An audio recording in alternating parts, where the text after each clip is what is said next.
Ayan guys, so for today's video na naman tayo ulit. So ayan. So ngayon pala guys, sa ito na po yung ano natin ngayon. Pang third day of school na. So ayan. So na ano na natin, panatlong araw na. Wala. Ito na yung panatlong araw natin na pagpasok sa school. Ayan, kasi ang date na ngayon ay it's June 18 na. It's Wednesday. So ito na yung ano natin, third day of school. Ayan, Wednesday. Ayan, bukas fourth day. Ayan, so ngayon, ayan, ito na yung ano natin ngayon, third day of school natin ngayon. So ayan, ayan guys. Kahit pang umaga na, so nagising na naman ulit ako ng 5 or 4. So ayan, so si mami yung maghahatid sa akin ngayon kasi yung daddy ko nagkalagnat. So kasi kahapon siya yung naghatid sa akin day 2. So ngayon day 3. Ayan, day 3 na guys. Ayan, so si mami yung maghahatid sa akin. Sasakay kami ng tricycle. So ano na, palagi uniform na yung susuotin ko.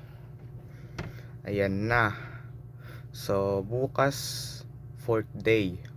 Fourth day of school. So ngayon to third day of school na. So kahapon kasi guys nakadalawang pasok na tayo. Dalawang araw na yung pasok natin. So ngayong third day of school, panatlong pasok natin sa school. Ito pa lang.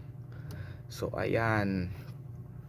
So papaabutin natin 'di ba to ng Saturday. So ngayon ay Wednesday. Panatlong araw, third day of school na natin ngayon, day 3. Yan.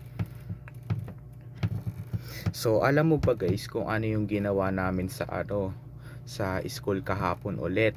So nagsulat ulit kami na subject ay science at saka English. Yung science namin ay English na, hindi na Pilipino. Ayan, at saka math, yung multiplication table. Nag-memorize na rin ako nun ayun, yung tinawag ako ni teacher kasi lalaki ko nasuot ko lang yung uniform ko kahapon, medyo hindi ko palang nakuhanan sa video. So hindi ko pa pala nadadala kasi yung cellphone na to sa school kahit iba na, sa tenement na. So bawal daw kasi so ano na lang guys, pag umano na lang din ng December Christmas party namin, dadalhin ko ulit tong cellphone na to dun sa tenement. Yan, so ito yung natin ngayon third day of school. Third day, day 3. Bukas day 4 na. Yan, bilis ng araw no. Pang umaga yung pasok ko, nakaabot na tayo ng ng third day of school. Ayan, third day of school. Ayan, so buti day 3 na. So mga na lang guys, kasi ngayon Wednesday, Thursday, Friday, Saturday, tatlong araw pa. Ito yung panatlong araw natin guys. Yan. So magbablog ulit tayo bukas, Thursday naman. So Wednesday to ngayon. Yan, bye, yun lang.